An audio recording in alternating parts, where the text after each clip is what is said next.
When two corrupt cops corner a black mother and her young daughter at an isolated gas station, they see easy targets: alone, powerless, and afraid.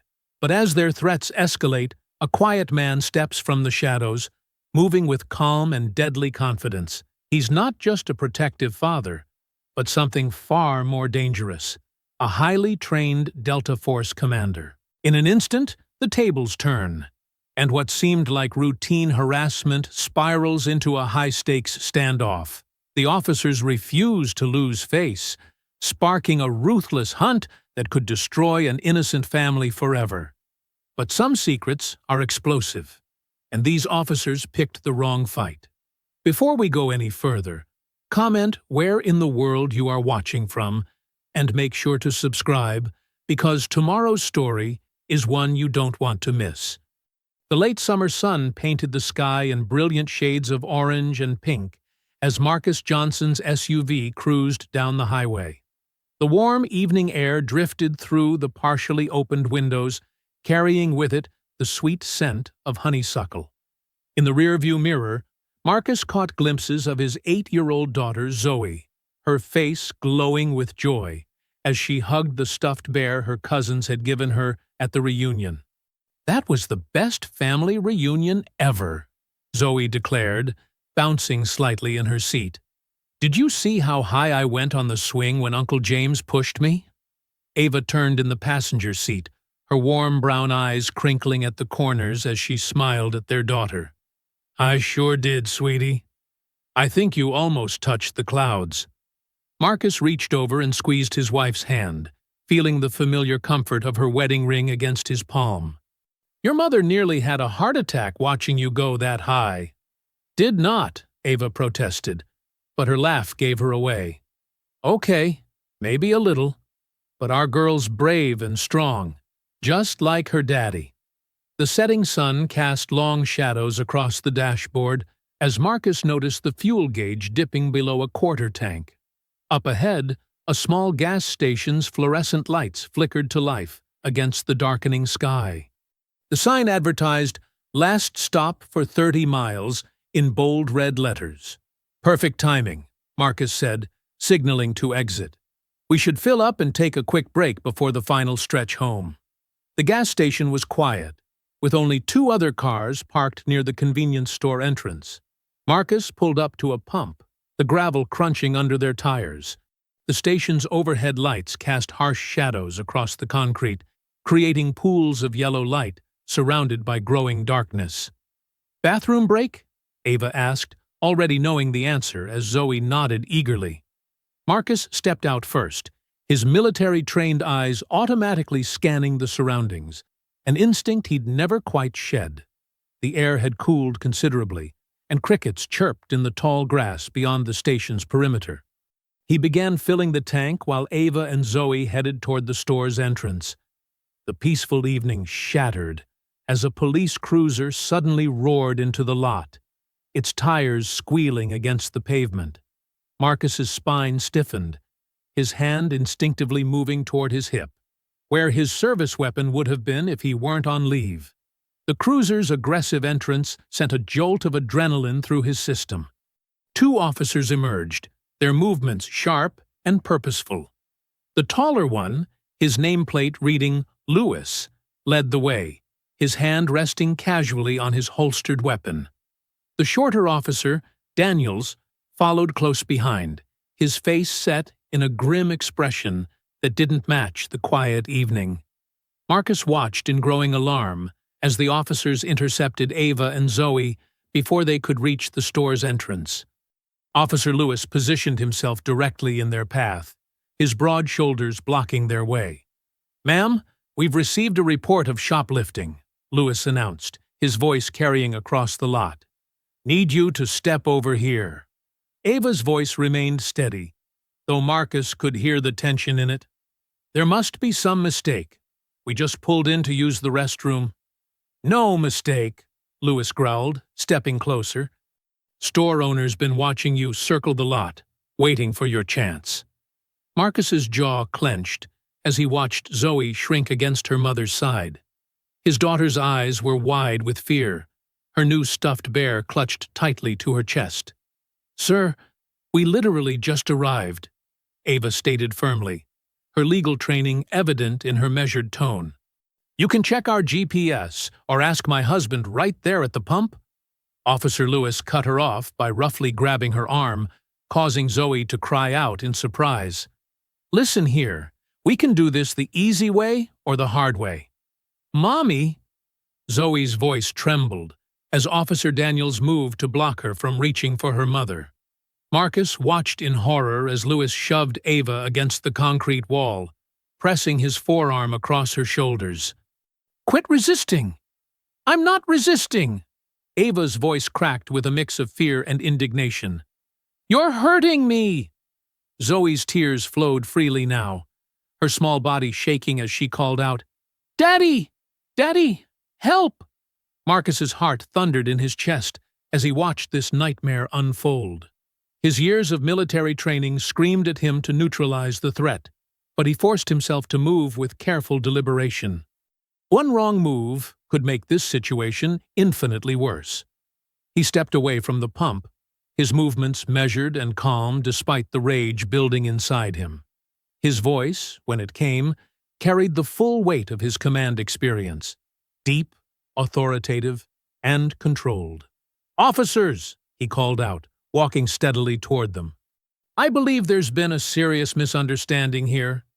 Lewis's head snapped toward Marcus, his eyes narrowing with obvious contempt.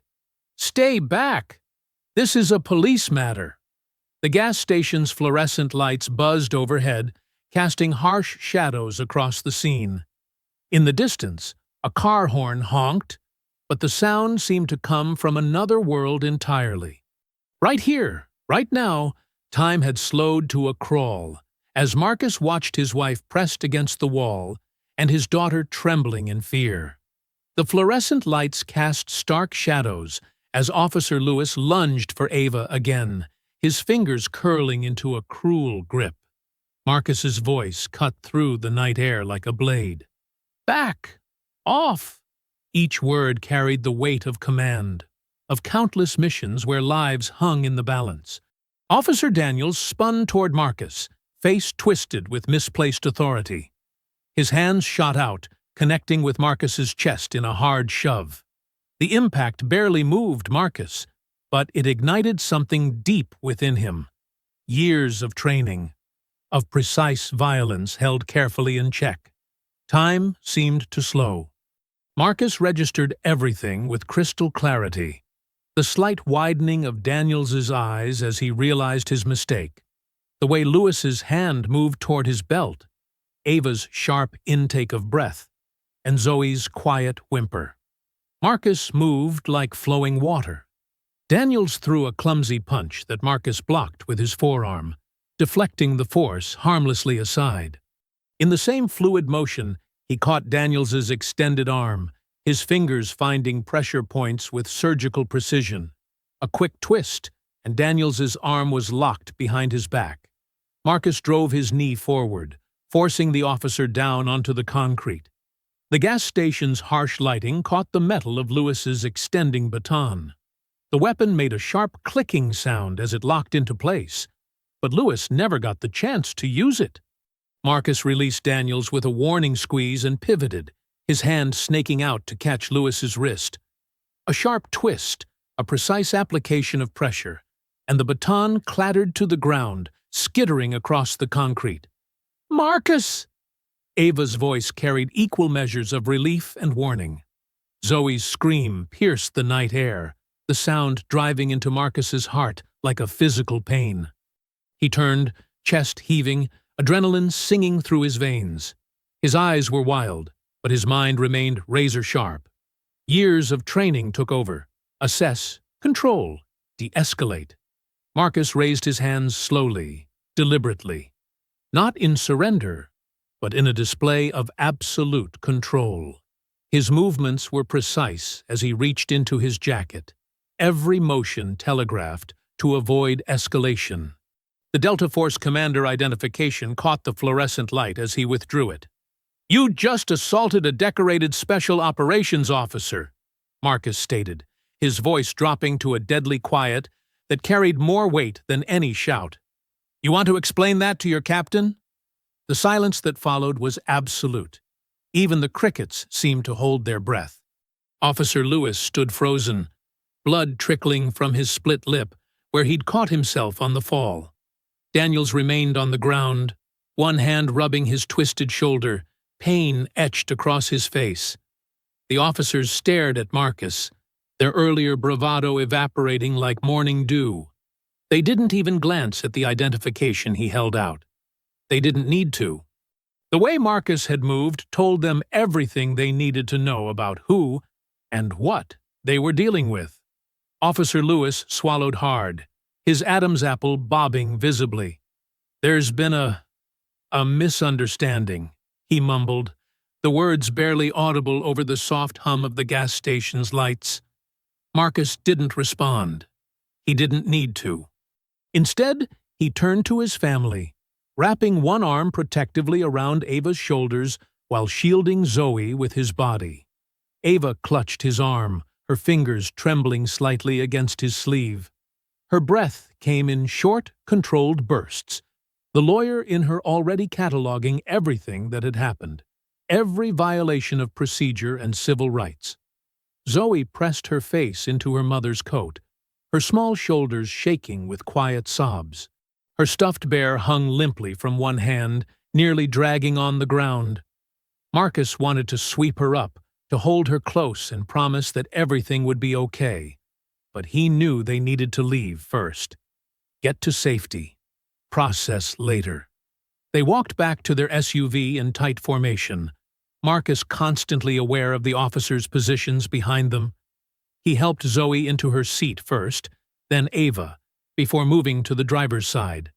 His movements remained measured and deliberate, never turning his back fully on the threat. Through the windshield, he could see Officer Lewis retreating to his cruiser, one hand wiping blood from his mouth. Daniels followed, still favoring his shoulder, his earlier confidence replaced by barely concealed fear. Marcus started the engine, the familiar rumble doing little to calm his racing heart. He reached over to squeeze Ava's hand, feeling her wedding ring press against his palm. The same gesture from earlier now carrying a weight of shared trauma and relief. "Everyone okay?" he asked softly, eyes meeting Ava's before checking on Zoe in the rearview mirror. "We're okay," Ava whispered back, though her voice wavered slightly. "We're okay." In the police cruiser behind them, Officer Lewis reached for his radio, his movements precise and cold as he watched the Johnson family's SUV pull away from the gas station. Officer Lewis's fingers trembled with barely contained rage as he punched the Johnson family's license plate number into his computer. Blood from his split lip dripped onto his uniform, each crimson spot fueling his hatred. The screen flickered, then lit up with an alert that made his pain fade into vicious satisfaction. Marcus Johnson, National Security Threat. Outstanding warrant. "Got you now," Lewis muttered, a cruel smile twisting his features. He grabbed his radio, voice steady despite his racing pulse. "Dispatch, this is Officer Lewis. I need all available units to respond. Subject Marcus Johnson, wanted national security threat, heading northbound on Palmer Road in a black SUV." Inside their vehicle, Marcus drove carefully, maintaining the speed limit despite every instinct screaming at him to floor it. His knuckles were white on the steering wheel, eyes constantly checking the mirrors. Beside him, Ava's breathing had steadied, but her hand remained locked with his, drawing strength from the contact. "Daddy?" Zoe's small voice came from the back seat. "Are those bad police officers going to follow us?" Before Marcus could answer, red and blue lights exploded in his rearview mirror. Not one car, but three. No, 4 police cruisers screaming toward them, sirens wailing through the quiet night. "Hold on," Marcus commanded, his military training kicking in. He made a sharp turn onto a side street, mind racing through escape routes. The SUV's tires squealed as he executed a perfect defensive driving maneuver, cutting through a shopping center parking lot. Ava gripped the dashboard. "Marcus, what's happening?" "I don't know," he replied, voice tight with concentration. "But those officers didn't just happen to find us." He pulled out his phone, hitting speed dial while taking another sharp turn. The phone rang twice before a gruff voice answered. "Benjamin Carter." "Ben, it's Marcus. I need help." Marcus weaved through back streets, keeping his speed controlled but urgent. "Something's wrong. Police everywhere, saying I'm some kind of threat." "Where are you?" Benjamin's voice shifted instantly from casual to tactical. "Heading east on Riverside, trying to lose a tail. Got Ava and Zoe with me." "Listen carefully." Benjamin's words came fast and clear. "There's been chatter. Corrupt officials targeting black veterans who've spoken out. They're using classified channels to frame them as threats. Your name came up last week in some encrypted communications I intercepted." Marcus's stomach dropped. Last month's interview about racial discrimination in special operations training. It had made waves, earned him both praise and enemies. "How deep does this go?" "Deep enough to get you listed as a national security threat within hours. These aren't just dirty cops, Marcus. This goes higher." In the back seat, Zoe clutched her bear tighter, eyes wide as she watched more police lights appear in the distance. Ava reached back, squeezing her daughter's knee. "It's okay, baby. Daddy knows what he's doing." Marcus took another turn, then another, his tactical mind mapping escape routes. "Ben, we need somewhere safe. Can't go home. They'll be waiting." "My place. Off-grid cabin outside the city. You remember the route from last year's hunting trip?" "Yeah." Marcus checked his mirrors again. He'd lost the immediate tail, but distant sirens still pierced the night. "Send me current security codes. We'll be there in 2 hours." "I'll be ready. And Marcus, watch for roadblocks. They're coordinating with state police." The call ended. Marcus glanced at his family. Ava's face set with determination, Zoe trying so hard to be brave. Their normal life, their home, their safety, all of it shattered in the space of an hour. "Ava, get Zoe's tablet from her backpack. Remove the battery. Both our phones, too. They could track GPS." Ava nodded, immediately understanding. As she dealt with the electronics, Marcus guided them onto smaller roads, avoiding main highways. His mind raced through tactical scenarios, threat assessments, contingency plans. The skills that had kept his teams alive in combat zones would now protect his family. "Where are we going?" Zoe asked, her voice small but steady. "To Uncle Ben's cabin, sweetheart. Remember? Where we went fishing last summer?" Zoe nodded, clutching her bear tighter. "Is it because of those mean police officers?" Marcus met her eyes in the rearview mirror, seeing fear but also trust. "Yes, baby. Some bad people are trying to hurt our family, but I won't let them. Uncle Ben is going to help us figure this out." Ava finished disabling their devices, her lawyer's mind already cataloging evidence, violations, witnesses. "Marcus, this is bigger than just those officers at the gas station. If they can fabricate federal charges this quickly—" "I know." Marcus's jaw tightened. "Ben says they're targeting veterans who speak out, using the system against us." He took another careful turn, leading them further from the city lights. "We need to be smart, careful. They've turned me into a fugitive, but they don't know who they're dealing with." The SUV's headlights cut through growing darkness as they left the suburbs behind. Behind them, the glow of the city faded, along with any illusion of their normal life continuing. Ahead lay uncertainty, danger, but also the promise of safety with Benjamin, a chance to fight back against the corruption that had targeted their family. Zoe's soft voice broke the tense silence. "Daddy? Are we going to be okay?" Marcus met Ava's eyes, seeing his own determination reflected there. "Yes, baby. We're going to be okay." We're together, and that's what matters most. The gravel crunched under the SUV's tires as Marcus carefully navigated Benjamin's long, winding driveway. Thick pine trees surrounded them, their branches creating natural cover from aerial surveillance. The cabin's dark silhouette emerged from the shadows, its windows blackened against the night sky. Benjamin stood on the porch, his muscular frame tense and alert. He held a tactical flashlight low, signaling with 2 quick flashes, their old team's all-clear sign.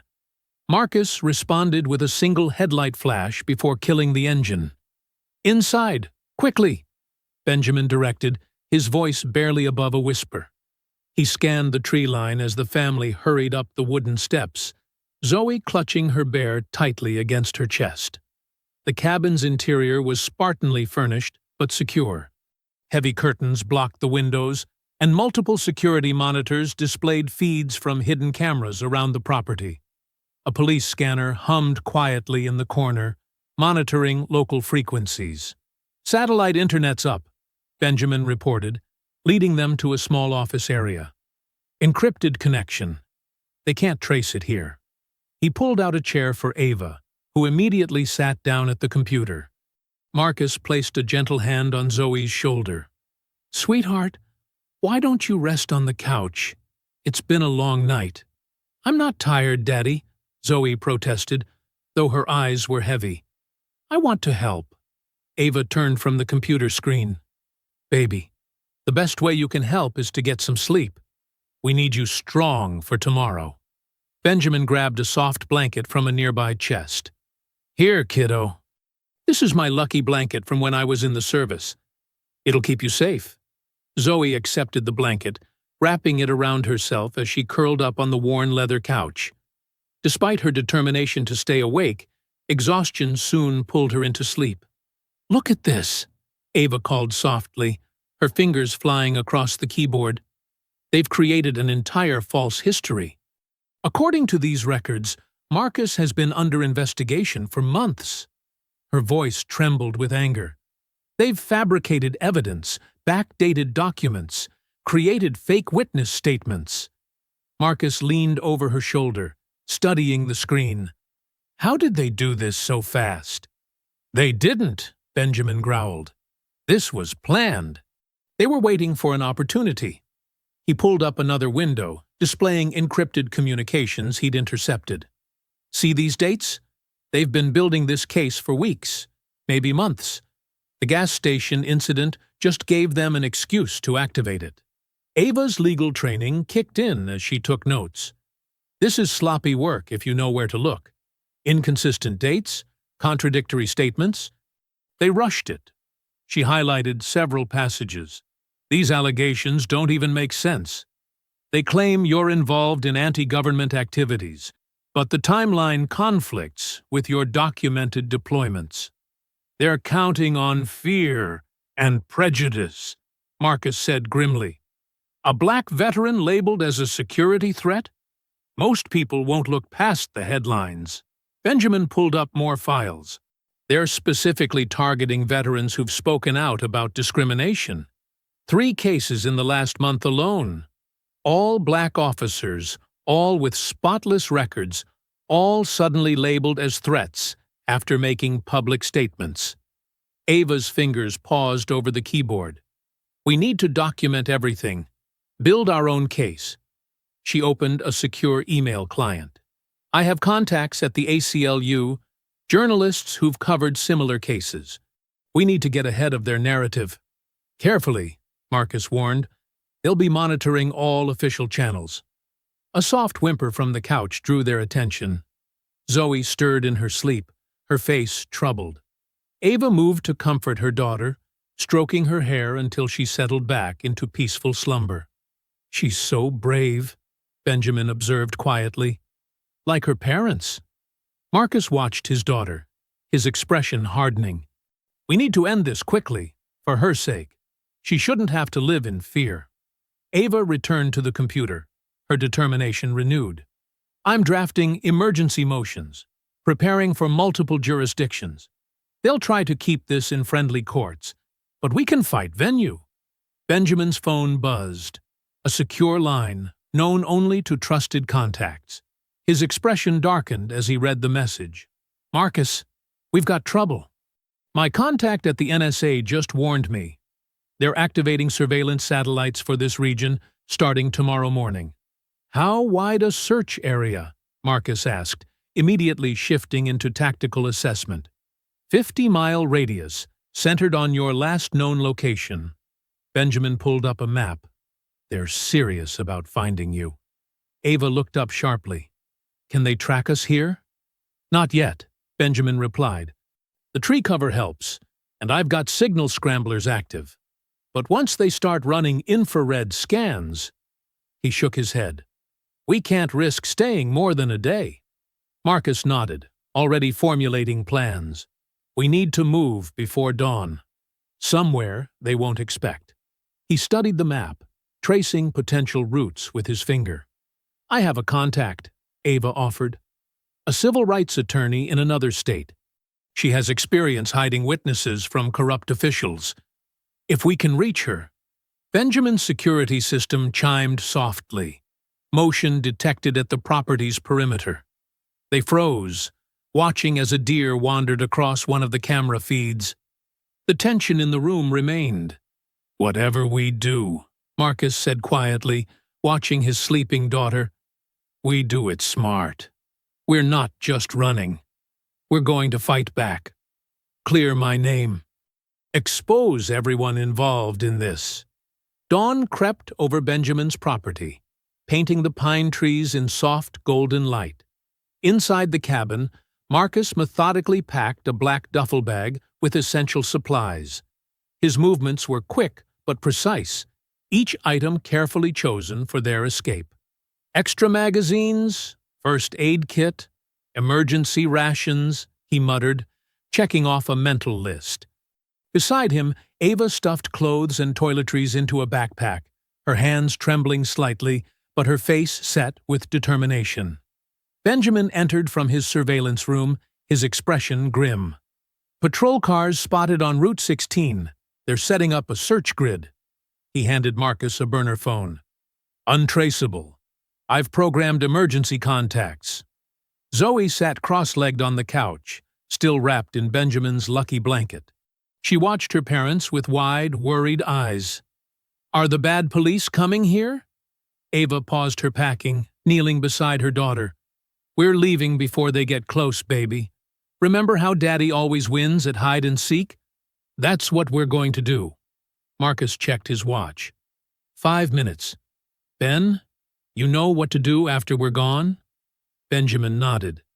"I'll create a false trail heading west. Should buy you at least a day." He pulled out a set of keys. "Take my backup vehicle. It's got reinforced panels and run-flat tires, parked in the concealed garage." A distant sound made them all freeze. Helicopter rotors, still far off, but getting closer. "Time to move," Marcus ordered, his voice calm but brooking no argument. He shouldered the duffel bag while Ava helped Zoe into her jacket. Benjamin led them through a hidden door in his pantry, revealing a narrow passage that sloped downward. Emergency lights flickered on automatically, illuminating concrete walls. "Cold War bunker," Benjamin explained as they hurried through. "Previous owner was paranoid. Lucky for us." The passage opened into a camouflaged garage built into the hillside. A dark blue SUV sat ready, its windows tinted well beyond legal limits. Marcus quickly loaded their bags while Ava secured Zoe in the back seat. Benjamin handed Marcus a tablet.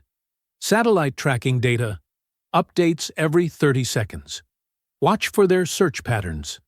He gripped Marcus's shoulder. "Stay alive, brother." "You too," Marcus replied. They embraced briefly before Marcus slid behind the wheel. The garage door opened silently, revealing a narrow dirt track that wound through dense undergrowth. Marcus eased the SUV forward, keeping the lights off despite the dim morning light. The helicopter sounds grew louder. "Down," he commanded softly. Ava and Zoe ducked below window level as they emerged from the tree cover. Through the windshield, Marcus spotted the helicopter sweeping the main road, its searchlight probing the morning mist. He turned away from the road, following a barely visible trail between the trees. The SUV's suspension absorbed the rough terrain as Marcus navigated by memory, using skills honed from years of covert operations. "How do you know where to go?" Zoe whispered from below. "Daddy memorized all the secret paths," Ava explained, keeping her voice steady. Like a special map in his head. Marcus checked the tablet. Red dots showed police vehicles converging on Benjamin's property from multiple directions. But they were looking for obvious escape routes, main roads, highways, not this forgotten logging trail that hadn't seen use in decades. The helicopter's sound faded as they put distance between themselves and the search area. After 20 minutes of careful navigation, Marcus finally reached a narrow county road. He turned onto it smoothly, maintaining exactly the speed limit. "Clear to sit up," he said, "but stay low in the seats." Ava helped Zoe straighten up. The girl's bear was clutched tightly to her chest, but her eyes were alert, watching everything. "Where are we going?" "Somewhere safe," Marcus assured her. "An old place where Daddy used to work. Nobody knows about it anymore." 2 hours later, they pulled into the crumbling parking lot of the Paradise Inn Motel. The single-story building was a relic of better days, its faded paint and sagging roof suggesting long abandonment. But Marcus knew better. "This was one of our safe houses," he explained as they parked behind the building, hidden from the road. "We used it for covert operations training. Benjamin and I maintained it off the books." The room he chose was spartanly furnished, but clean, with heavy blackout curtains and a solid door. Most importantly, it had clear sight lines to all approaches and multiple escape routes. Ava set up their minimal supplies while Marcus did a security sweep. Zoe explored the room cautiously, still holding her bear like a shield.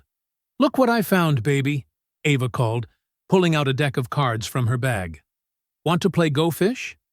Zoe nodded eagerly, some of the tension leaving her small shoulders as she sat cross-legged on one of the beds.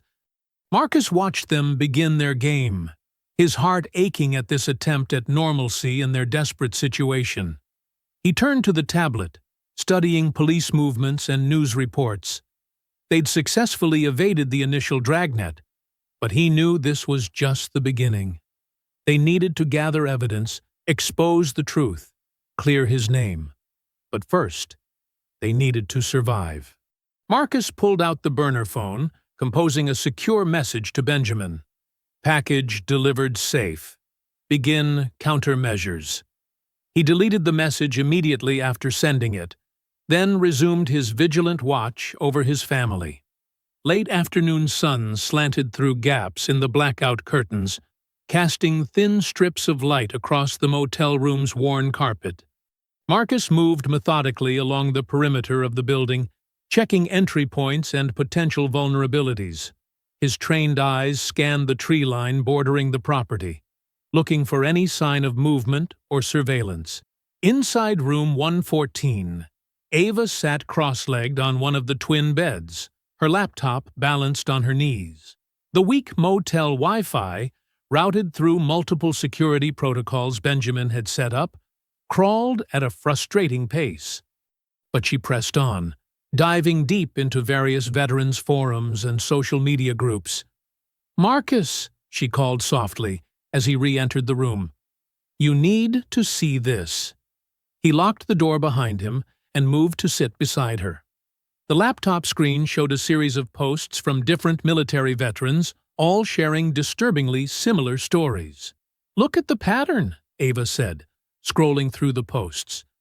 James Thompson, former Marine Corps sergeant, spoke out about racial discrimination in his unit.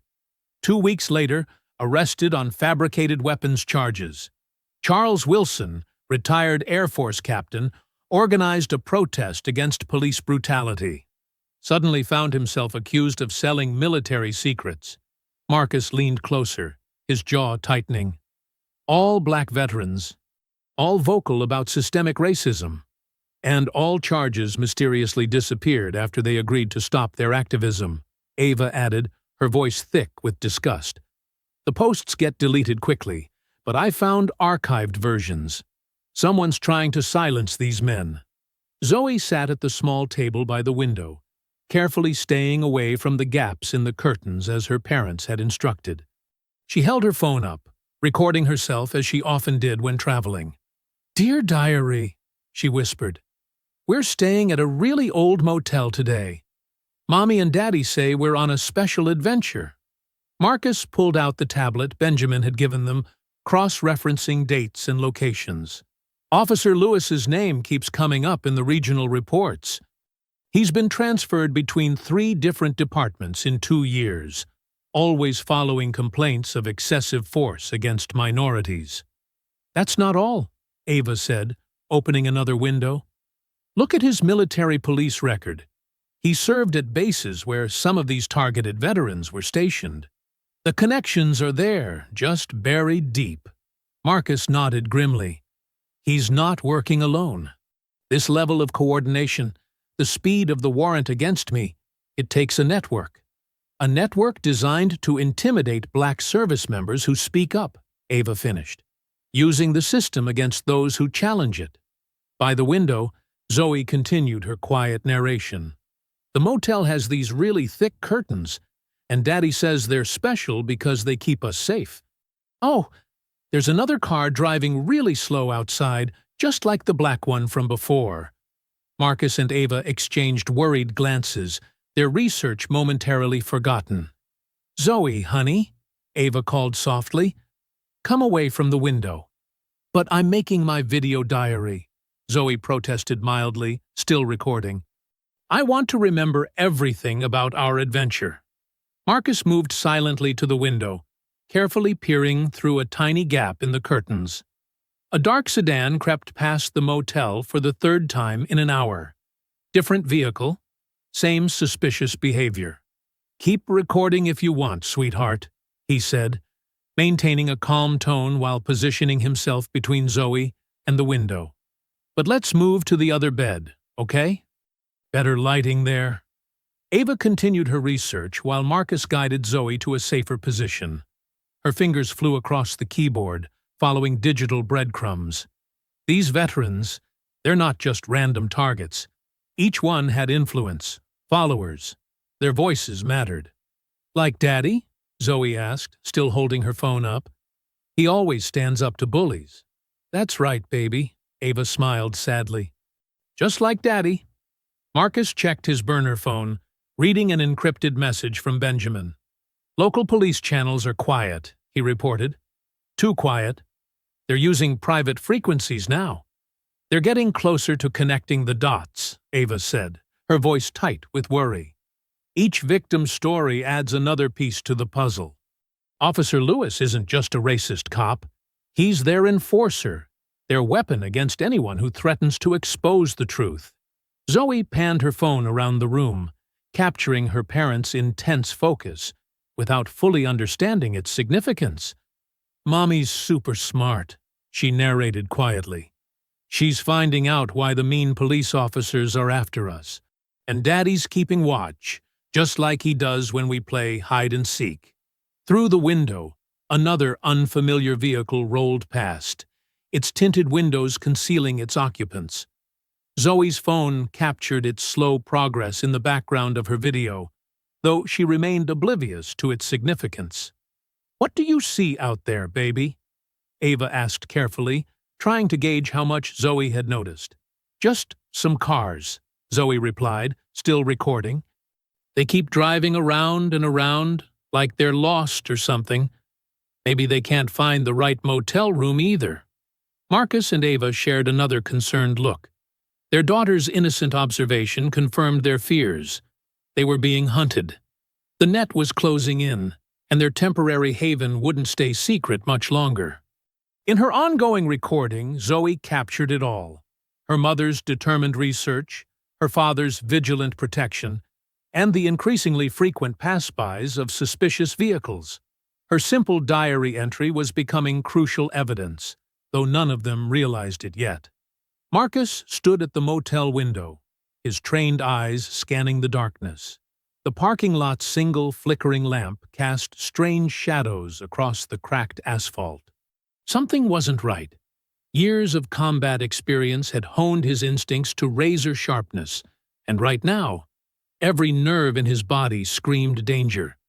He noticed the subtle movement first, a shadow that shifted wrong, too deliberate to be natural. Then another. His muscles tensed as he counted at least 3 figures moving through the darkness, their weapons visible in brief glints of moonlight. "Ava," he whispered, not taking his eyes from the window. "Get Zoe behind the bed. Now." Ava immediately understood the gravity in his tone. She grabbed Zoe's hand, pulling their daughter close. "Come on, baby," she murmured, trying to keep her voice steady. "Let's play our quiet game." Zoe's eyes went wide with understanding. She'd been taught what to do in emergencies, but this was real now. She pressed herself against her mother behind the far bed, making herself as small as possible. Marcus moved silently across the worn carpet, positioning himself beside the door. His breathing remained controlled, measured. He could hear footsteps now, careful ones, but not careful enough for his trained ear. They were coming. The door exploded inward with a thunderous crack, wood splintering around the lock. 3 men burst through in rapid succession, wearing tactical gear and moving with military precision. But Marcus was already moving. The first attacker barely had time to register Marcus's presence before a devastating punch caught him in the throat. As he staggered, Marcus absorbed a brutal hit to his ribs from the second man. The pain was intense, but he'd been trained to use pain to transform it into fuel. He pivoted, driving his elbow into his attacker's temple with bone-crushing force. "Daddy!" Zoe's terrified cry pierced the chaos. "Stay down!" Ava commanded, shielding their daughter with her body. The first attacker was still gasping for air when Marcus wrapped his arm around the man's neck, applying pressure to the carotid arteries. The mercenary struggled, but Marcus's grip was perfect. Within seconds, the man went limp. The second attacker recovered quickly, lunging for Ava. Marcus's protective instinct exploded into fury. He launched himself forward, driving his shoulder into the man's midsection. They crashed into the wall together, the impact sending cracks spiderwebbing through the cheap drywall. The mercenary's grunt of pain turned into a scream as Marcus twisted his arm at an unnatural angle, feeling bones snap under his grip. The third attacker was more cautious, wielding an expandable baton with obvious training. He swung in controlled arcs, forcing Marcus to give ground. A strike slipped through Marcus's defense, catching his forearm with numbing force. The pain was immediate and intense, but Marcus had endured worse. Much worse. Instead of backing away, he stepped into the attack. The mercenary's eyes widened in surprise as Marcus's forehead crashed into his nose. Blood sprayed, and the man stumbled backward, dropping his baton. The room had transformed into a battlefield. The musty motel air now thick with the sounds of combat. Grunts of pain, the thud of impacts, the scrape of boots on carpet. Ava held Zoe tight, her lawyer's composure cracking as she watched her husband fight with lethal efficiency. Marcus moved like water, each action flowing into the next. He'd spent years training for exactly this type of close-quarters combat. While his attackers were skilled, they hadn't expected to face someone of his caliber. They'd expected an easy target, a simple snatch and grab. Instead, they'd found a Delta Force commander protecting his family. The third attacker tried to recover, reaching for a sidearm. Marcus didn't give him the chance. A precise strike to the solar plexus doubled the man over, followed by a knee to the face that sent him sprawling unconscious across the stained motel carpet. In the sudden quiet, Marcus's controlled breathing seemed loud. His ribs throbbed where he'd taken the hit, and his forearm was already swelling from the baton strike. But his eyes remained sharp, scanning for additional threats. "Are you both okay?" he asked, not taking his eyes off the door. "We're okay," Ava answered, her voice shaky but strong. She kept her arms wrapped protectively around Zoe, who was trembling but hadn't made a sound since her initial cry. Marcus quickly checked the fallen attackers, securing their weapons and searching for identification. These weren't ordinary thugs. Their gear was too good, their tactics too refined. They were professionals, likely ex-military turned mercenary. The question was, who had sent them? Through the shattered silence came new sounds. The crunch of gravel outside, whispered commands, more shadows moving with military precision around their parked car. Marcus's jaw tightened. These weren't just backup forces. This was a full tactical team. "More incoming," he said quietly, already calculating angles and escape routes. His eyes landed on a metal folding chair propped against the wall. Without hesitation, he grabbed it, testing its weight. Ava clutched Zoe closer, understanding dawning in her eyes. They'd practiced emergency exits before, but never like this. Never with real bullets and real killers hunting them. "When I say move, you run straight for the car," Marcus instructed, positioning himself by the back window. "Don't stop. Don't look back." Zoe's small fingers gripped her mother's shirt tighter. Her face was pale but determined, trying so hard to be brave. Marcus felt his heart twist. His little girl shouldn't have to be this strong, this soon. The shadows outside shifted closer. Marcus could hear them coordinating their approach through radio clicks and hand signals. Time was up. He hefted the metal chair, muscles coiling. "Move!" The chair exploded through the back window in a shower of glass. The noise was deafening in the small room, but it achieved its purpose, drawing immediate fire toward the window while creating their escape route. Ava moved with surprising speed, lifting Zoe and practically diving through the broken window. Glass crunched under their feet as they sprinted for the car. Marcus grabbed a fallen attacker's pistol, checking the magazine with practiced efficiency. 8 rounds. It would have to be enough. The first shooter appeared around the corner, weapon raised. Marcus didn't hesitate. 2 rapid shots caught the man in the chest, dropping him before he could squeeze his trigger. The second attacker managed to get off a burst of automatic fire, bullets tearing chunks from the wall inches from Marcus's head. "Get down!" he shouted, returning fire. His shots were precise, economical, each one finding its mark. The second shooter fell, clutching his shoulder. Ava had reached the car, fumbling with the keys while keeping Zoe's head down. The engine roared to life just as more attackers emerged from the shadows. Gunfire lit up the night, bullets punching through metal and glass. Marcus burst from the window, rolling to his feet and sprinting in a zigzag pattern. His training took over, body moving instinctively to present the smallest possible target. He fired his remaining rounds in controlled pairs, not trying to kill but to suppress, to keep the attackers' heads down long enough to reach the car. A massive pickup truck blocked their exit, its engine idling menacingly.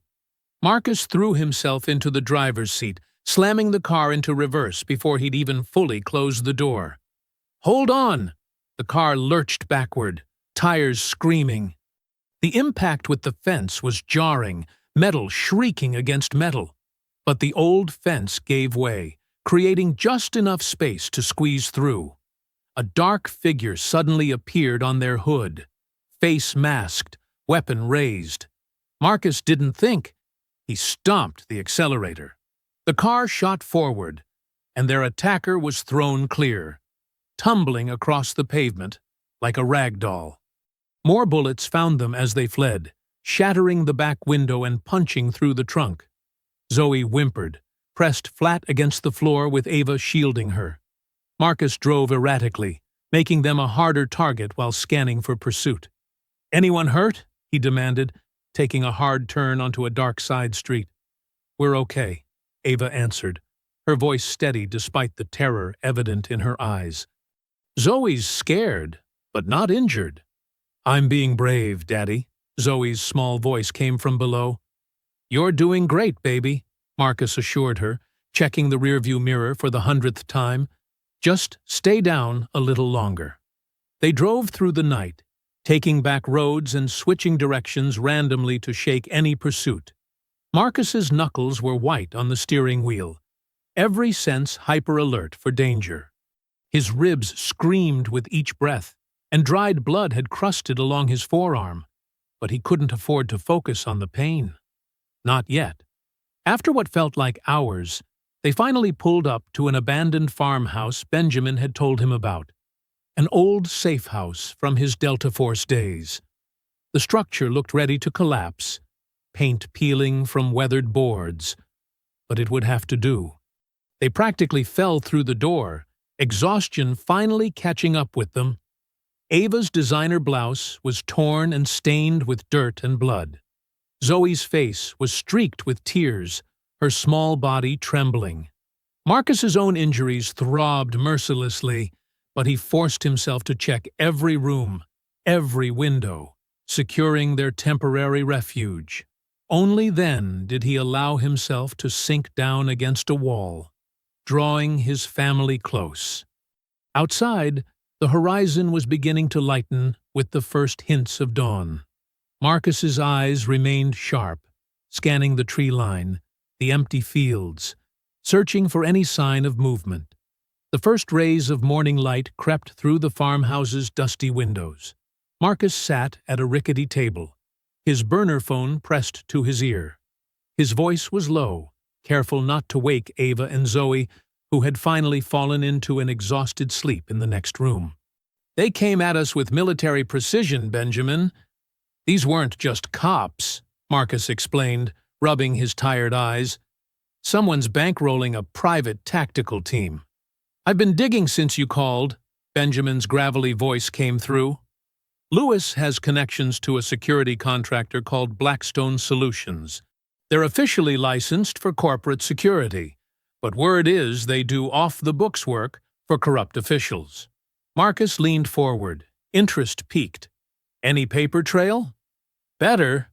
I found their operations center, old warehouse on the industrial side of town. And get this, they've got a secure room, heavy surveillance, armed guards. They're protecting something big in there." "Evidence," Marcus breathed. "They'd need hard copies to maintain control over everyone involved." "My thoughts exactly. Files, photos, maybe even video recordings of their operations. Enough to blow this whole thing wide open." Ava appeared in the doorway, her lawyer's notepad in hand. Despite the chaos of their escape, she'd been meticulously documenting everything. Dark circles ringed her eyes, but her expression was focused, determined. "I've been connecting the dots," she said, spreading her notes on the table. "Lewis isn't just some racist cop gone rogue. He's part of a systematic operation targeting black veterans who speak out against police brutality. They're using falsified security threats to discredit them, destroy their careers." Marcus studied her careful handwriting, the web of connections she'd mapped out. How many others? At least 12 cases in the past year. All decorated veterans, all suddenly labeled as threats after raising concerns about racial profiling or police misconduct. The pattern is undeniable. Benjamin's voice crackled through the phone. "We need that evidence from Blackstone. Without hard proof, it's their word against yours." Marcus nodded grimly. "What's the security layout?" "Two-man teams patrolling the perimeter. Card readers on all access points. Interior cameras with blind spots I've mapped out. The secure room has a biometric lock, fingerprint, and retinal scan. Can we crack it?" "Already got what we need. One of their security supervisors has a gambling problem. Amazing what people will sell when they're desperate." Ava touched Marcus's arm, her eyes worried. This is incredibly dangerous. If they catch you, they won't, Marcus assured her, covering her hand with his. Benjamin and I have done harder missions with less prep time. This is what we trained for. He stood, checking his weapons and gear. Benjamin had arranged for fresh supplies to be cached nearby. Clean clothes, untraceable weapons, basic medical equipment, everything they'd need for a covert operation. I don't like leaving you and Zoe, Marcus admitted softly. We'll be safer here, Ava said. The more people moving, the more chances of being spotted. She swallowed hard. Just come back to us. Marcus pulled her close, breathing in her familiar scent. Always. Zoe's small voice came from the hallway. Daddy? Marcus knelt down as she approached, her stuffed rabbit clutched tight. Hey, baby girl, I need to go away for a little while with Uncle Benjamin. But I promise I'll come back as soon as I can. Zoe's lower lip trembled. Are the bad men coming back? No, sweetheart. You and Mommy will be safe here. And I'm going to get proof to show everyone that the bad men were lying about us. She nodded solemnly, then surprised him by pressing her rabbit into his hands. Take Mr. Hoppy. He's brave, and he'll protect you. Marcus felt his throat tighten. He carefully tucked the rabbit into his tactical vest. Thank you, baby. I'll keep him safe. Benjamin's truck rumbled up the dirt road right on schedule. Marcus did one final equipment check. Weapons, tools, comms gear. Everything he'd need to infiltrate a heavily guarded facility. The mission window is tight, Benjamin said as Marcus climbed in. Guard shift change at 0300 gives us our best shot at the secure room. Marcus nodded, watching the farmhouse shrink in the side mirror. His family would be safer here, he knew that. But leaving them still felt like tearing off a piece of himself. They'll be okay, Benjamin said, reading his expression. Ava's smart, and she knows how to stay hidden. Let's focus on getting what we need to end this. Right. Marcus forced his mind into mission mode, reviewing the facility layout Benjamin had obtained. Walk me through the entry points again. As Benjamin's truck carried them toward their target, Marcus touched the stuffed rabbit in his vest. He'd made a promise to come back. Now he just had to survive long enough to keep it. The pre-dawn darkness cloaked Benjamin's truck as they pulled up half a mile from Officer Lewis's house. Marcus checked his watch. 4:15 a.m. Perfect timing. Security systems basic, Benjamin muttered, studying a tablet showing the house's layout. Motion sensors, door contacts, cellular backup. Nothing we haven't beaten before. Marcus nodded, double-checking his gear. Where's the safe? Home office. Behind a painting. Typical cop thinking he's cleverer than he is? Benjamin's voice dripped with contempt. Intel says he keeps physical copies of everything. Insurance against his bosses turning on him. They moved silently through the shadows of the sleeping suburban neighborhood. Marcus's training kicked in automatically, checking sight lines, noting escape routes, identifying potential threats. The house sat dark and quiet, Lewis's patrol car absent from the driveway. He's working nights this week, Benjamin confirmed. Wife's visiting her sister in Florida. House is empty. Marcus studied the back door while Benjamin dealt with the security system. Years of tactical operations had taught him to read buildings like books. This one practically screamed its vulnerabilities. The lock yielded to Benjamin's picks in seconds. They slipped inside, moving with practiced stealth. The house smelled of cigarettes and cheap coffee. Family photos lined the walls. Lewis smiling with his wife, accepting awards, playing the part of dedicated officer. Marcus's jaw tightened at the hypocrisy. The office door was locked, another basic mechanism that took Benjamin moments to defeat.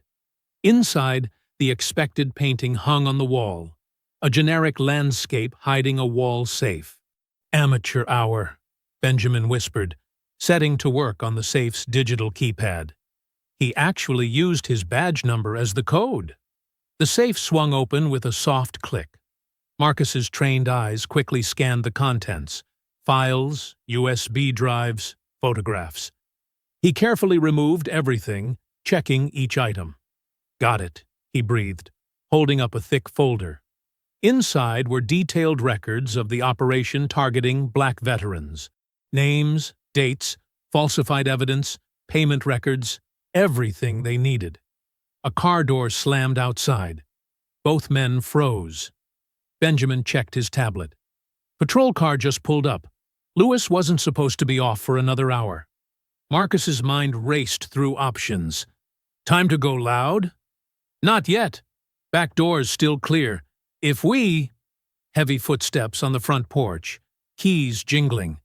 Marcus grabbed the evidence, shoving it into his pack. They moved silently toward the rear of the house as the front door opened. Lewis's voice carried from the entryway.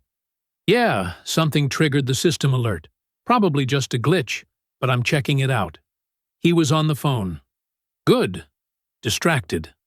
Marcus and Benjamin reached the back door just as footsteps started up the stairs.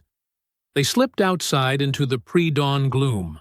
Marcus pulled the door shut with agonizing slowness, willing the latch to engage silently.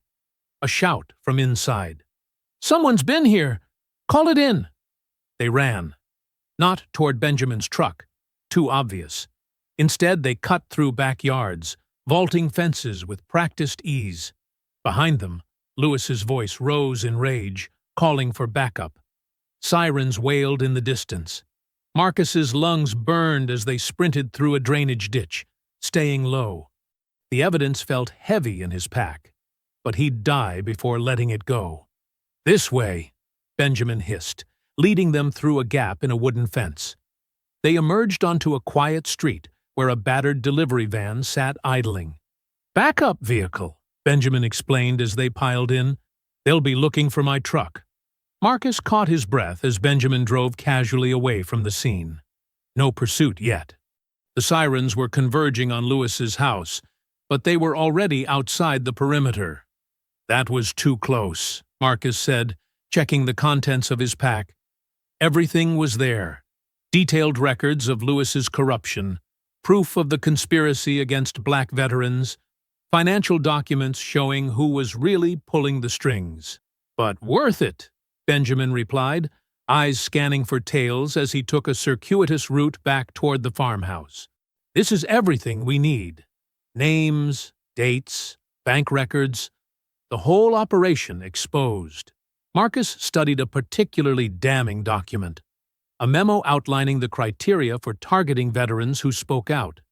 They were systematic about it, choosing people with spotless records, making the charges just believable enough that no one would look too closely. "The perfect way to discredit witnesses," Benjamin agreed. "Who's going to believe someone labeled a security threat?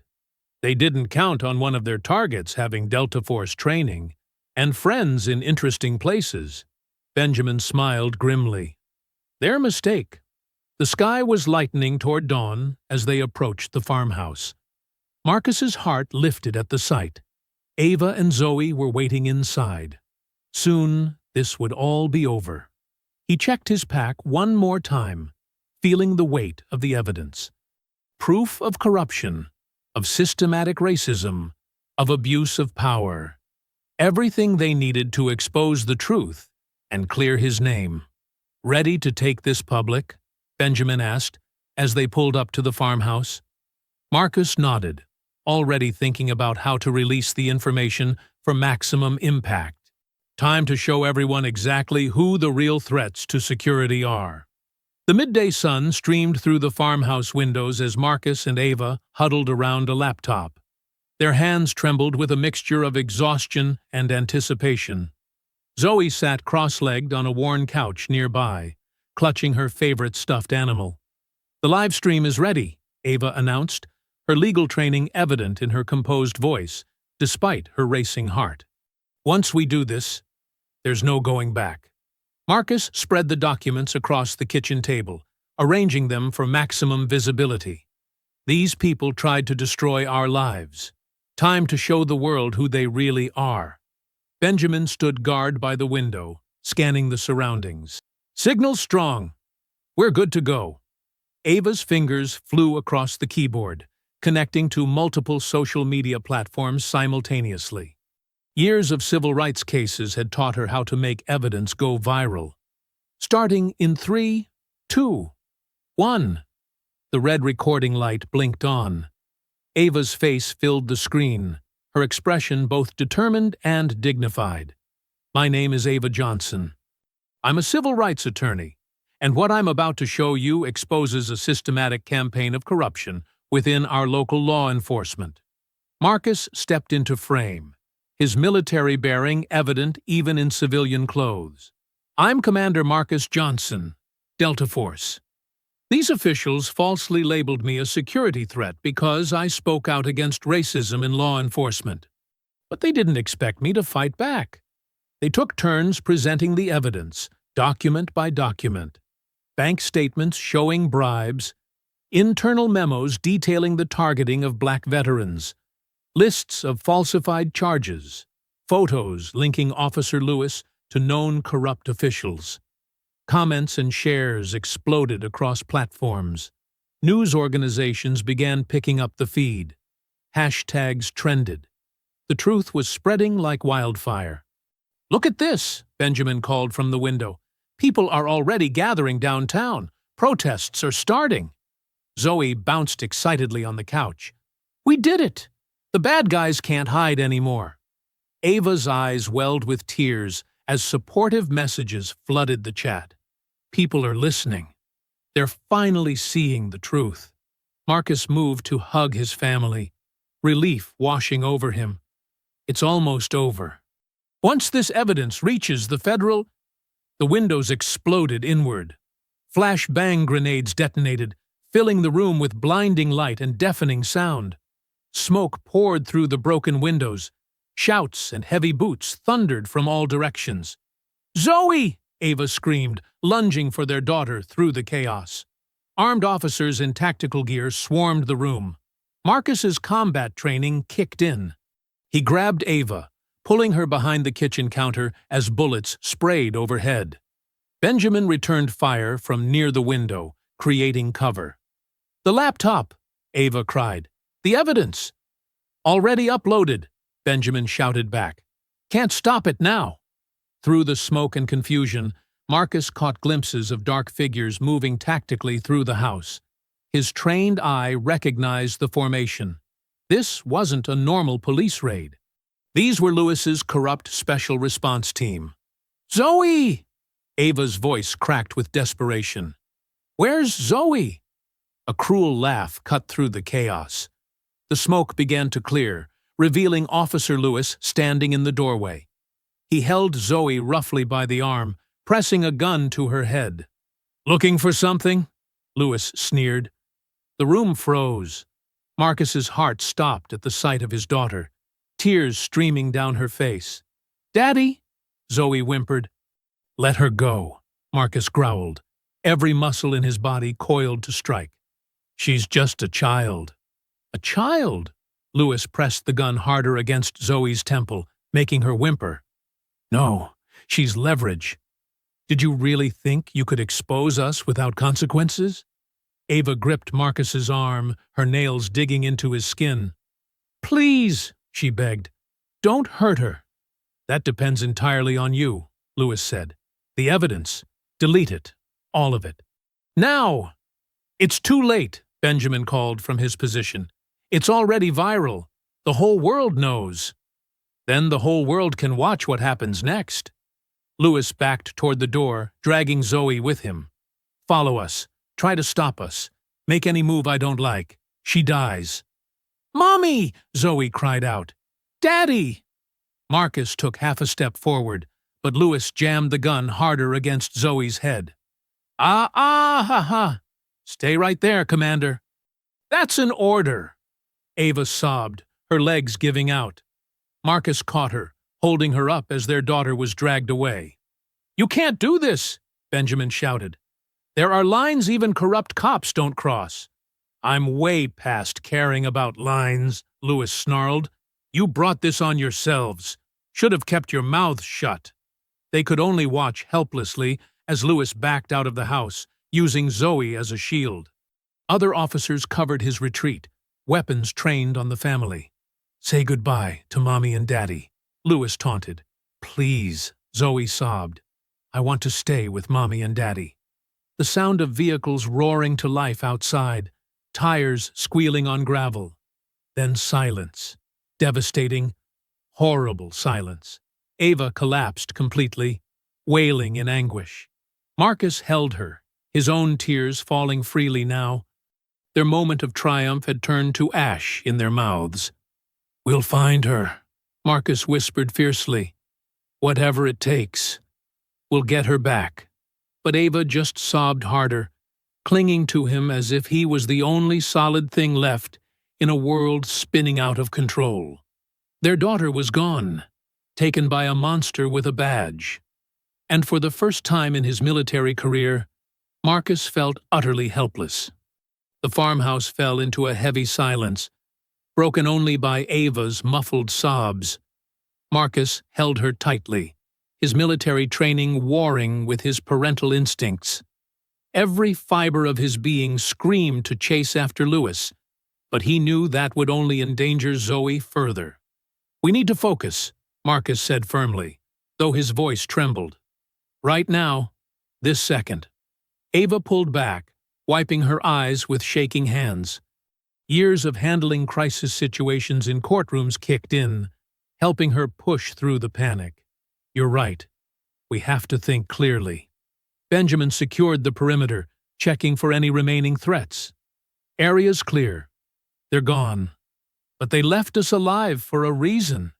Lewis wants something." Marcus moved to the table, sweeping aside broken glass. His training took over as he grabbed a paper and pen, starting to sketch out tactical positions. The gas station. That's where this started. That's where he'll want to end it. Standard psychological warfare. "He'll have backup," Benjamin warned, joining them at the table. "Probably his whole corrupt network." "Good," Marcus said grimly. "Means they'll all be in one place when we take them down." Ava watched Marcus planning the assault, her legal mind racing in a different direction. She turned to her laptop, miraculously undamaged in the chaos.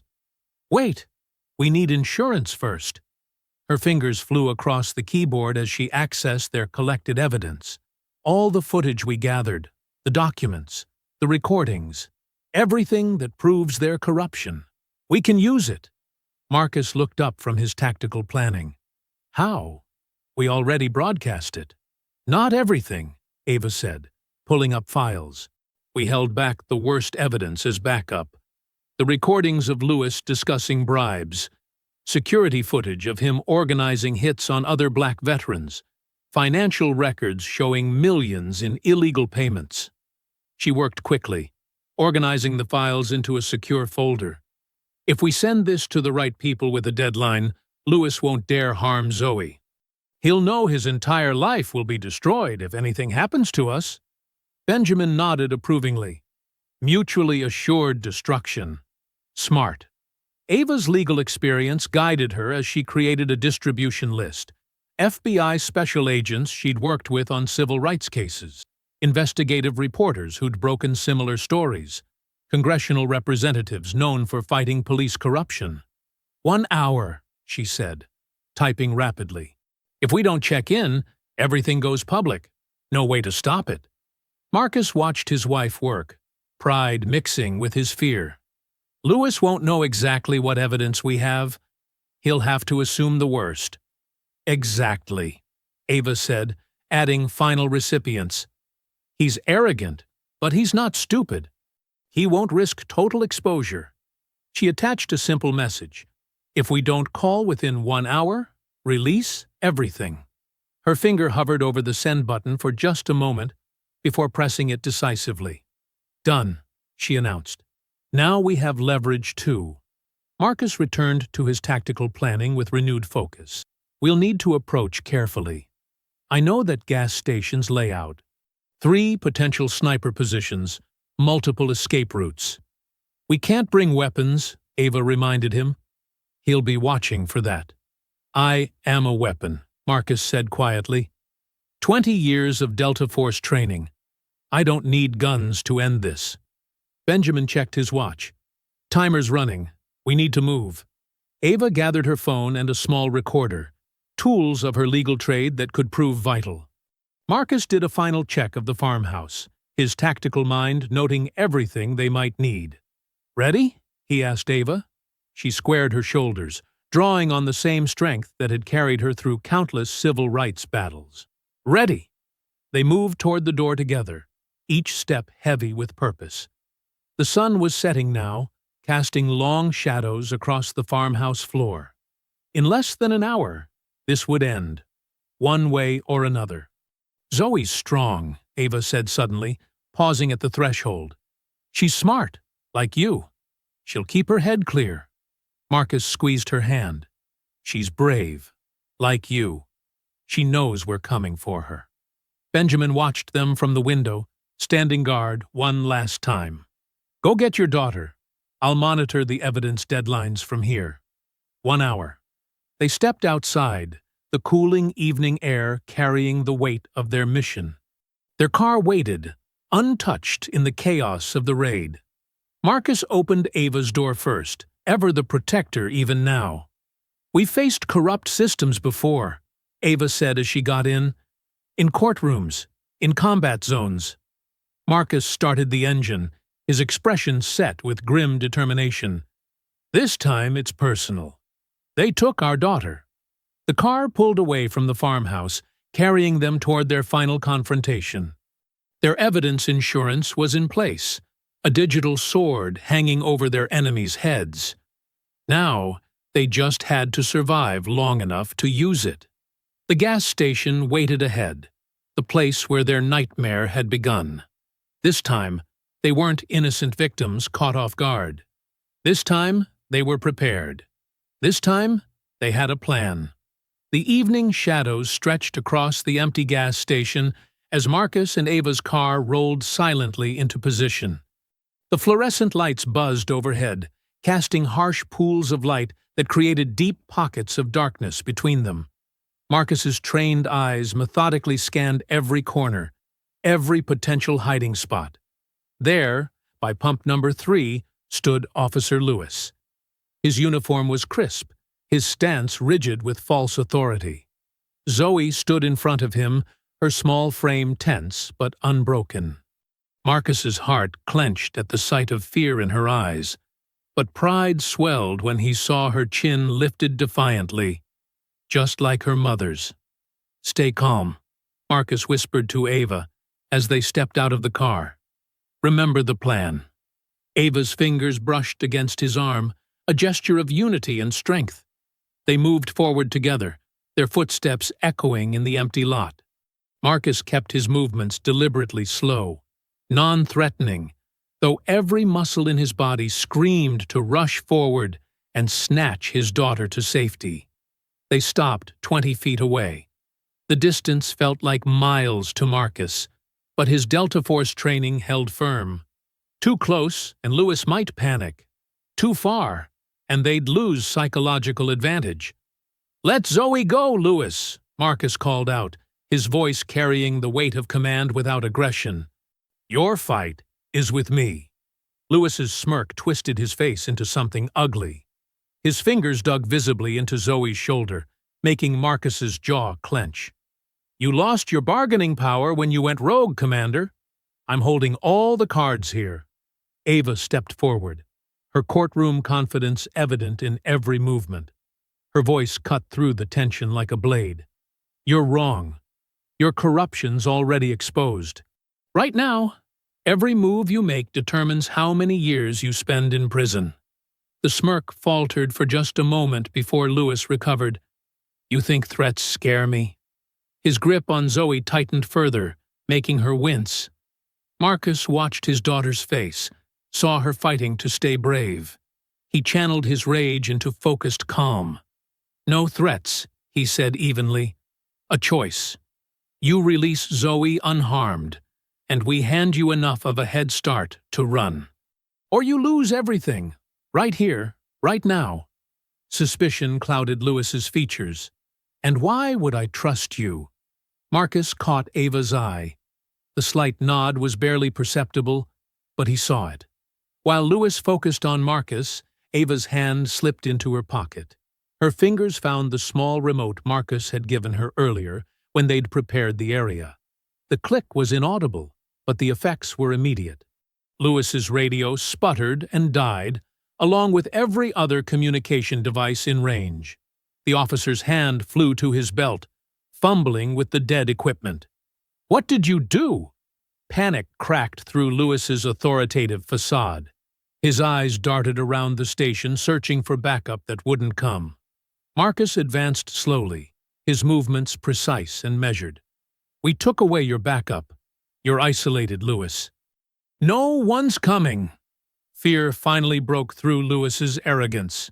He yanked Zoe backward, preparing to retreat, but Marcus had anticipated this exact moment. Years of combat experience flooded his muscles with practiced precision.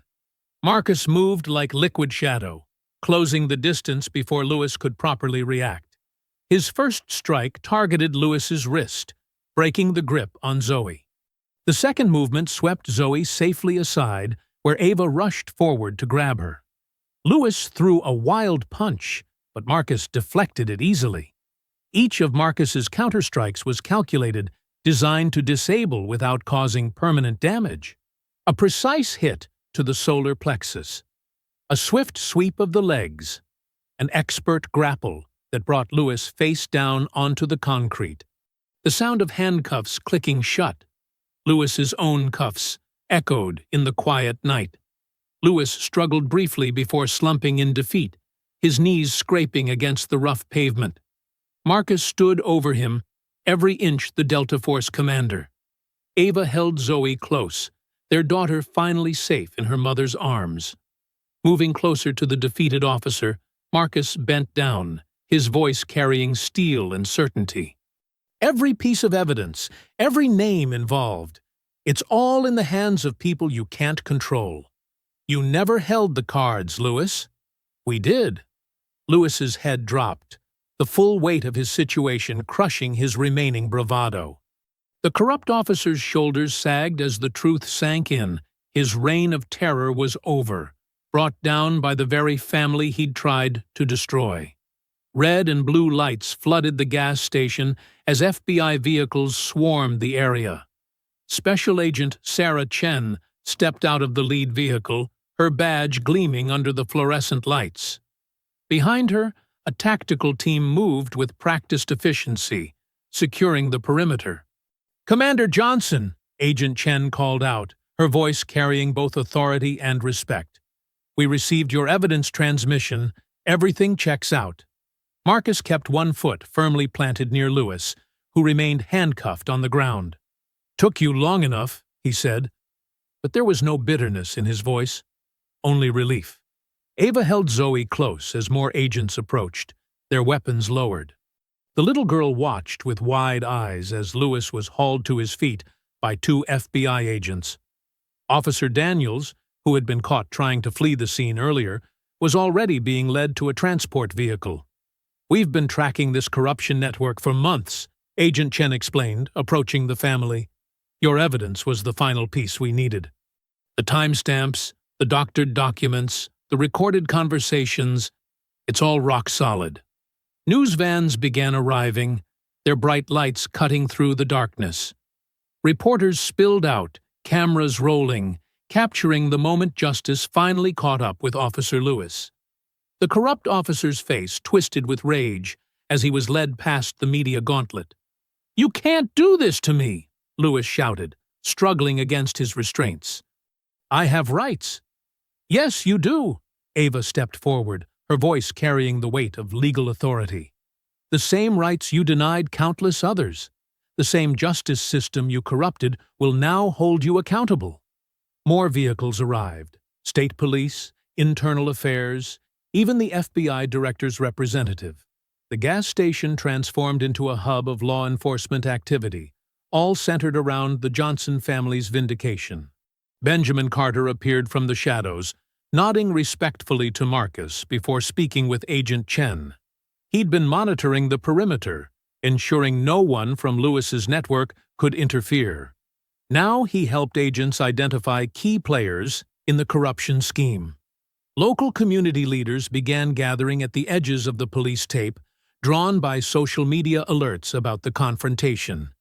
Among them, Marcus recognized faces from their family reunion, relatives who'd been searching for them, praying for their safety. "Mom, look!" Zoe pointed to her phone, which she'd retrieved from Lewis's confiscated belongings. "We're trending everywhere. People are sharing our story." Ava glanced at the screen, tears welling in her eyes. Hashtags demanding justice flooded social media. Video clips of their evidence broadcast had gone viral. Millions were watching, sharing, demanding change. The FBI director's representative, a stern-faced woman named Douglas, approached with an official letter.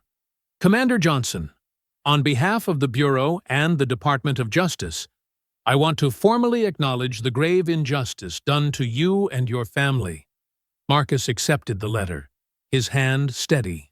The document detailed his immediate exoneration, the reinstatement of his security clearance, and a formal apology from multiple federal agencies. "There will be a full congressional inquiry," Douglas continued. "Your testimony, when you're ready to give it, will be crucial." Community members began chanting behind the police line, calls for justice, reform, and accountability. News helicopters circled overhead, their spotlights illuminating the growing crowd of supporters. Agent Chen coordinated with her team, collecting final statements and securing evidence. "We've already arrested 3 judges, 2 police captains, and several other officers connected to Lewis's network," she reported. "This goes deeper than anyone suspected." Zoe tugged at her father's sleeve. "Daddy, can we go home now?" Marcus lifted his daughter into his arms, holding her close. "Yes, baby, we can finally go home." The crowd erupted in cheers as the Johnson family walked toward their car. People reached out, offering handshakes, hugs, and words of support. Local pastors, community organizers, and civil rights leaders stepped forward to form a protective circle around them. "The city stands with you," Reverend Jackson, a prominent local leader, declared. "Your courage has opened eyes that were willfully blind for too long." Media requests poured in as reporters clamored for interviews. Ava, ever the skilled attorney, fielded questions with grace while maintaining their right to privacy. "Tonight isn't about interviews," she stated firmly. "It's about justice being served and the work that still lies ahead." The FBI began dismantling their temporary command center as dawn approached. Evidence was catalogued, statements were taken, and transport vehicles carried away the arrested officers. Agent Chen assured the family they would have protection until all threats were eliminated. Community members organized an impromptu prayer circle, their voices rising in hymns of thanksgiving and protection. The Johnson family stood in the center, surrounded by love and support, their ordeal finally ending where it had begun. As the first rays of sunlight painted the sky, Marcus held his family close. The gas station's fluorescent lights seemed dimmer now, overshadowed by the natural light of a new day. Justice had been served, not through violence or vengeance, but through truth, courage, and unwavering determination. The marble halls of the Georgia state capitol echoed with testimony as Marcus Johnson took the witness stand. Sunlight streamed through tall windows, illuminating the packed chamber where legislators, media, and citizens gathered for the public hearings. "Commander Johnson," the committee chairwoman began, "please describe the systematic targeting you encountered." Marcus's voice carried clearly through the chamber. "This wasn't just about me. Officer Lewis and his network specifically targeted black veterans who spoke out against police misconduct. They fabricated charges, planted evidence, and destroyed careers." In the gallery, Ava sat with Zoe, both wearing formal attire for the proceedings. Zoe clutched her tablet, where she'd been documenting everything in her journal. The 8-year-old had become surprisingly invested in the legal process, often asking sophisticated questions about justice and law. And these falsified national security threats, the chairwoman continued. How widespread was this practice? We've identified 37 cases so far, Marcus replied, consulting his notes. Veterans from multiple branches, all African American, all vocal about police reform. The pattern is undeniable. Behind him, Officer Lewis sat in prison orange, flanked by guards. His former swagger had disappeared, replaced by a defeated slump. Next to him, Officer Daniels had already accepted a plea deal in exchange for his testimony about the corruption network. The hearing room buzzed as evidence was presented. Internal emails, doctored reports, bank records showing bribes.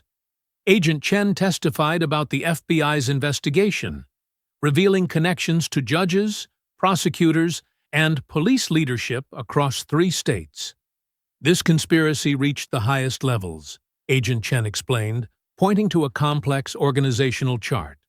Officer Lewis was just the visible face of a much larger operation designed to silence minority veterans who challenged the status quo. Ava's turn at the podium drew intense attention. She'd spent weeks preparing comprehensive reform proposals, drawing on her years of civil rights experience. Her voice rang with passionate conviction as she outlined necessary changes. We need mandatory body cameras with tamper-proof uploads, she declared. Independent civilian oversight boards with real power. And most importantly, we need to end qualified immunity that shields corrupt officers from accountability. The gallery erupted in supportive applause, quickly gavelled to order. Zoe beamed with pride at her mother's commanding presence. Several legislators were already nodding, taking notes on Ava's proposals. During a recess, Benjamin Carter approached the family, now wearing a suit instead of tactical gear. The military community is fully behind you, he reported. Veterans organizations across the country are demanding similar reforms in their states. News cameras captured Officer Lewis being led away after his testimony, his face twisted in anger as reporters shouted questions. His attempt to justify his actions had backfired spectacularly, revealing even more evidence of racial bias and corruption. The system didn't fail, Lewis had snarled on the stand. The system worked exactly as intended, until you people started demanding special treatment. His words, broadcast live across the nation, only strengthened public support for reform. Social media exploded with outrage, and protesters gathered outside police headquarters in cities nationwide. Back in the hearing room, police reform experts presented data showing how accountability measures reduced misconduct and improved community relations. Critics argued the changes would hamper law enforcement, but their objections felt hollow against the mountain of evidence. Look at these statistics, one expert testified, displaying a chart. Departments with strong oversight have fewer complaints, better solve rates, and higher community trust. Reform helps good officers do their jobs better. Zoe watched intently as more witnesses came forward. Other veterans targeted by Lewis's network, families impacted by police misconduct, even honest officers disgusted by the corruption they'd witnessed. She took careful notes, already talking about becoming a lawyer like her mother. The hearings stretched into their second week. Marcus and Ava balanced their testimony with media appearances, becoming the public faces of a growing movement. Their story resonated because it exposed how systemic racism intersected with veteran discrimination and police corruption. This isn't just about police reform, Ava explained during one interview. It's about holding power accountable, protecting those who serve our country, and ensuring equal justice under law. Support came from unexpected quarters. Police unions in other states endorsed the reforms. Military leaders spoke out about protecting veterans' rights. Civil rights organizations provided legal support and grassroots organizing. When the verdict in Officer Lewis's criminal trial came down, the family watched from the courtroom's front row. Multiple felony convictions guaranteed he would spend decades behind bars. Officer Daniels received a lighter sentence for his cooperation, but would never wear a badge again. "The jury has spoken," the judge declared. "This court sentences you to 30 years in federal prison for conspiracy, civil rights violations, kidnapping, and abuse of authority." Lewis showed no remorse, maintaining his defiant glare even as he was led away. But his network had been thoroughly dismantled. Other corrupt officials scrambled to make deals, exposing even more misconduct across multiple jurisdictions. The reform legislation moved swiftly through committees, powered by public demand and overwhelming evidence. Ava worked tirelessly with legislators, refining language and building coalitions. Marcus provided tactical expertise on oversight mechanisms and training requirements. Warm evening light filtered through the windows of the Johnsons' new home in a peaceful Atlanta suburb. The modern two-story house, with its welcoming front porch and spacious backyard, represented more than just a fresh start. It was a symbol of their triumph over injustice. Marcus stood at the kitchen island, chopping vegetables for dinner, while Zoe sat at the counter, working on her social studies homework. The walls were adorned with recent photos: Marcus receiving a Congressional Medal of Honor, Ava speaking at the White House, and Zoe winning her school's Young Leaders Award. "Dad," Zoe asked, looking up from her textbook, "can you help me with my civics project? We're studying how laws get made, and I want to talk about Mom's police reform bill." Marcus smiled, setting down his knife. "Of course, sweetheart. You know, that legislation is already making a difference. Just yesterday, I got a call from another state wanting to implement the same oversight systems." Ava walked in from her home office, carrying a stack of legal briefs. Her new role as executive director of the National Police Accountability Initiative kept her busy. But she always made time for family dinners. Speaking of which, guess who's joining the Civilian Oversight Board? Benjamin Carter. "Uncle Ben?" Zoe perked up. "That's awesome. He always says the best way to fix things is from the inside." The kitchen filled with delicious aromas as Marcus worked on their favorite family recipe: his grandmother's jerk chicken with roasted vegetables. The routine of cooking together had become even more precious after everything they'd been through. "Remember when we could barely eat, hiding out in that farmhouse?" Zoe said, helping her father season the chicken. "Now look at us. We have dinner together every night, and nobody's trying to hurt us anymore." Marcus and Ava exchanged glances, still amazed by their daughter's resilience. The trauma counseling had helped, but Zoe's natural strength and optimism had truly carried her through. "You know what I love most about our new house?" Ava said, setting the table. "The security system is just for normal safety, not because we're running from corrupt cops." They all laughed, able now to find humor in even the darkest moments of their ordeal. The healing process had brought them closer, strengthening bonds that were already unshakable. Marcus's phone buzzed with a text from his new team at the Justice Department's Civil Rights Division. As Special Advisor on Veteran Protection and Police Reform, he worked closely with law enforcement agencies nationwide to implement new training protocols. "Another department wants to adopt our program," he announced proudly. "That's 15 states now. The change is really happening." Zoe pulled out her tablet, opening the digital journal she'd kept throughout their journey.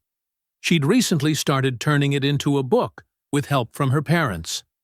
"I'm adding that to my chapter on positive changes," she said, typing quickly. "My teacher says personal stories help people understand big issues better." The dining room windows offered a perfect view of the setting sun, painting the sky in brilliant oranges and pinks. They settled around the table, a family tradition that meant even more now. "I got another letter from Officer Lewis's daughter today," Ava mentioned, serving the vegetables. "She's still apologizing for her father, but I told her again, she's not responsible for his actions. She's actually doing amazing work with police reform advocacy now. That's what real change looks like." Marcus nodded. "People learning, growing, and working to be better, even from unexpected places." Zoe arranged her plate carefully, making sure each food had its own space. "My friend Maria's mom is joining the police force," she said. "She said she was inspired by our story to be part of the solution." The conversation flowed easily as they enjoyed their meal, touching on their days, their plans, their hopes. Marcus shared stories about his latest training sessions with police cadets, teaching them about implicit bias and de-escalation techniques. Ava described her upcoming speaking tour, where she'd be sharing their story and promoting police accountability nationwide. "The best part is, I'm not just talking about problems anymore. We're implementing real solutions. Can I come to one of your talks?" Zoe asked eagerly. "I want to learn everything about being a civil rights lawyer like you, Mom." "Of course, baby," Ava smiled. "You've already got such a strong sense of justice, just like your father." The kitchen timer chimed, and Marcus retrieved his famous sweet potato pie from the oven. The familiar dessert reminded them of family reunions past, but now carried new meaning, a testament to traditions preserved through adversity. "You know what makes me happiest?" Zoe said, helping to serve the pie. "Seeing you guys smile again. Real smiles, not the worried ones from before." The evening light softened to purple dusk as they lingered over dessert, savoring both the food and the peaceful moment. Through the windows, their neighbors walked dogs or chatted on porches, normal scenes that once seemed impossibly far away. "We should invite Benjamin and his family over this weekend," Marcus suggested, refilling water glasses. "Maybe have a barbecue. Let the kids play in the yard. And we can plan our summer vacation," Ava added. "A real one this time, not running from state to state." Zoe's eyes lit up. "Can we go to the beach?" "I've been reading about marine biology in science class. I hope you enjoyed that story. Please share it with your friends and subscribe so that you do not miss out on the next one. In the meantime, I have handpicked 2 stories for you that I think you will enjoy. Have a great day.